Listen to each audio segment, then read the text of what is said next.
Good morning, students. So we'll move on to the next lecture. So in the last class, we discussed about wave equations, and we have seen what are the equations when the wave moves in wave propagation takes place in conductors, dielectric, and free spaces. So we have seen various equations, right, with respect to wave propagation in different things, that is conductors, dielectrics, and free space. And we had also discussed this Faraday's law, displacement current, and Maxwell's equation for time varying fields in the previous lecture. So in today's class, we'll discuss about Poynting theorem, right? We'll discuss about Poynting theorem in this class, in this lecture. So just go through this one. Now, so Poynting vector and Poynting theorem.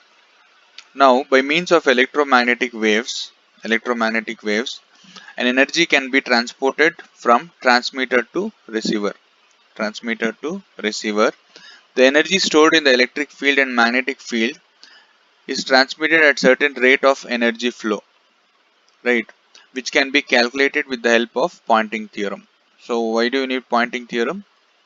So at the rate at which the energy flow takes place, that can be calculated with the help of Poynting theorem, right, from transmitter to receiver. Now, as we know, E vector and H vector are the basic fields. So we discussed about E vector in electrostatics. We discussed about H vector in magnetostatics, where E vector is electric field intensity and H vector is magnetic field intensity, right? So what is the unit of E vector? The unit of E vector, that is electric field intensity, is nothing but volt per meter, while the unit of H vector, that is magnetic field intensity, is nothing but ampere per meter. So when you take the product of these two, what happens? We'll have volt ampere per meter square. Volt ampere per meter square. So what is V into A? V is nothing but unit for voltage.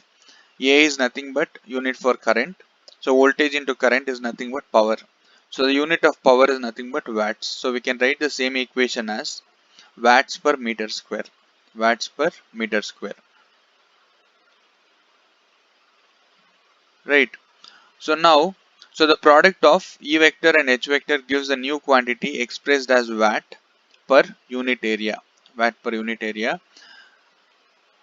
This quantity is called power density. Right. When we multiply E and H,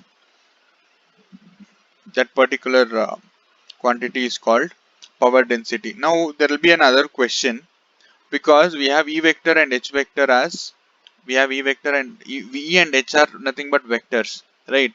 When we speak about multiplication of these two vectors, E vector and H vector, two things are possible. One is dot product and the other one is cross product, right?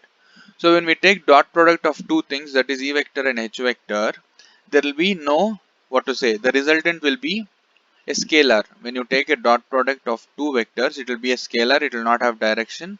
It will have only magnitude, right? But what happens when you have a transmitter and receiver? The wave actually has, when you're transmitting, energy from using an antenna from, from the transmitter to receiver, actually there is. So now imagine that this is a transmitter, right? This is a transmitter and this is a receiver. Just an example. Right. Now from the transmitter, if the wave has to reach the receiver, actually it has a direction. This wave should have a direction, right? So actually, so E vector and H vector cannot be a dot product because it will be a scalar. So E vector and H vector should be a cross product. Should be a cross product. Just go through this one. As E vector and H vector both are vectors, to get the power density, we may carry out either dot product or cross product. The result of a dot product is always a scalar quantity, right? But as the power flows in certain direction, it is a vector quantity, right? To illustrate this, consider that the field is transmitted from in the form of electromagnetic waves from an antenna. So both the fields are sinusoidal in nature, that is E vector and H vector both are sinusoidal in nature. So the power radiated from the antenna has a particular direction. Hence, to calculate the power density, we must carry out cross product and not dot product of E and H vector. So the power density is given by P vector is equal to E vector cross H vector. Right. So this is the equation for power density with respect to E vector and H vector. Right. I hope you understood this slide. We'll move on to the next one, where P vector is called pointing vector. P vector is called pointing vector. So P vector is instantaneous power density vector associated with electromagnetic field at a given point. The direction of P indicates the instantaneous power flow at a point. Right. A net power, it is nothing but a net power flowing out of any surface. So P is integrated over the same closed surface. So consider this as a closed surface here. So here we have a closed surface. So we have power in and power out, right? So these are nothing but ohmic losses with respect to sigma. This is electrical energy stored and this is magnetic energy stored, right? So the Poynting theorem is based on the law of conservation of energy in electromagnetism. So Poynting theorem states that can be stated as follows: the net power flowing out of the net power flowing out of a given volume V is equal to the rate of decrease in energy stored time rate of decrease in energy stored within the volume V minus the power ohmic power dissipated, right? So this can be illustrated using this figure. Now what happens, consider this as a volume, right? When when the power is coming out, so this output power should correspond to the decrease in the stored electrical and magnetic energy minus the ohmic losses. So that is nothing but law of conservation of energy in electromagnetism. So suppose E vector is equal to Ex Ax, right? Suppose we have E vector and H vector both, right? So we'll take E vector is equal to Ex into Ax cap. Always E vector and H vector will be perpendicular to each other. So E vector, if we take Ex Ax cap, we have to take H vector as Hy Ay cap. So then P vector is equal to E vector cross H vector. So when you take the cross product of these two, what happens? The magnitudes will get multiplied, that is Ex into Hy, and Ax cross Ay will be Az. So Ex into Hy, it will be in the direction of Az cap. So we can take that as Pz. So the power will be in Z direction multiplied by unit vector Az cap, right? So the above equation indicates E, H and P are mutually perpendicular to each other, right? Mutually perpendicular to each other. So consider that the electric field propagates in the free space given by, so this is the equation for E vector which propagates in free space, right? E vector is equal to Em cos omega t minus beta z Ax cap. So in the medium, the ratio of magnitudes of E vector and H vector depends on its intrinsic impedance eta for free space. So we have actually not discussed this. So here you can note this, that is intrinsic impedance eta, or eta naught is for free space, right? Eta naught is for free space, is given by Em by Hm, ratio of Em by Hm, which is equal to 120 by, that is nothing but 377 ohm. This is a standard value. Now if anyone asks you what is the intrinsic impedance for the free space, then it will be 377 ohm. This is a standard value, right? What you have to note here is eta naught can be written as Em by Hm, right?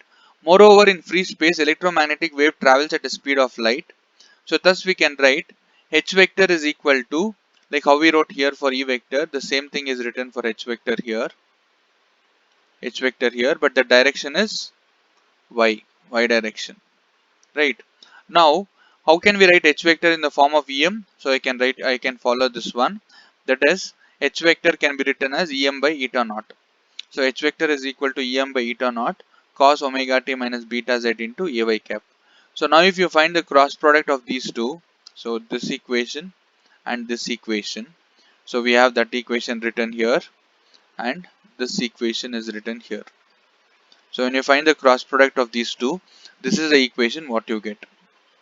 P vector is equal to em square e by eta naught cos square omega t minus beta z into az cap watt per meter square. Just try to solve this one by yourself, right?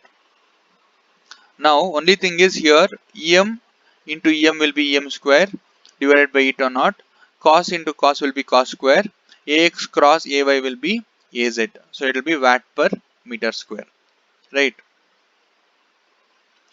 So this is nothing but the equation what we saw here, last equation, that is P vector is nothing but power density measured in watt per meter square. Thus the power passing uh, particular area is given by power is equal to power density into area. Power density into area, this is with respect to the unit what we got for power density. So power is nothing but power density into area, because power is equal to power density is nothing but power by area, that is watt per meter square. So power is nothing but power density into area, just cross multiplying it. So next we'll see what is average power density, P average, right? So P average we have to integrate it over one cycle, 1 by t 0 to t em square by eta cos omega t minus beta z dt, right? So to find the average power density, let us integrate the power density in z direction over the cycle and divide by the period t of one cycle, right? So now here this was supposed to be cos square, right? I think here there is a square, they have missed it. Here we'll have a square, em square cos square omega t minus beta z. Okay. So when you integrate this and solve this, this is just mathematics. Kindly go through this equation or try to solve it by yourself. So the final equation what you will get for P average is e square em square by 2 eta, right? Where the average power is given by P average is equal to half of em square by eta watt per meter, watt per meter. So this is the equation for average power with respect to Poynting theorem, right?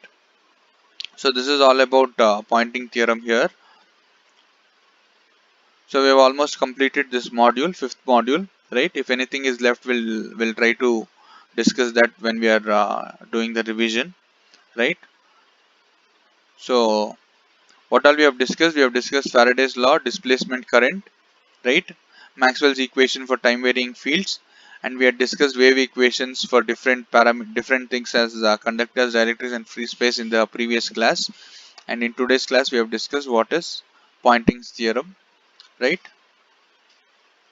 We have discussed what is Poynting's theorem and wave power. Wave power is about the power density and all those what we calculated, right? So from next class, we'll try to do some revision. So with this, we have completed our fifth module also, right? Okay, we'll try to start with the revision, or we'll try to solve some problems based on based on module 5, right? So thank you.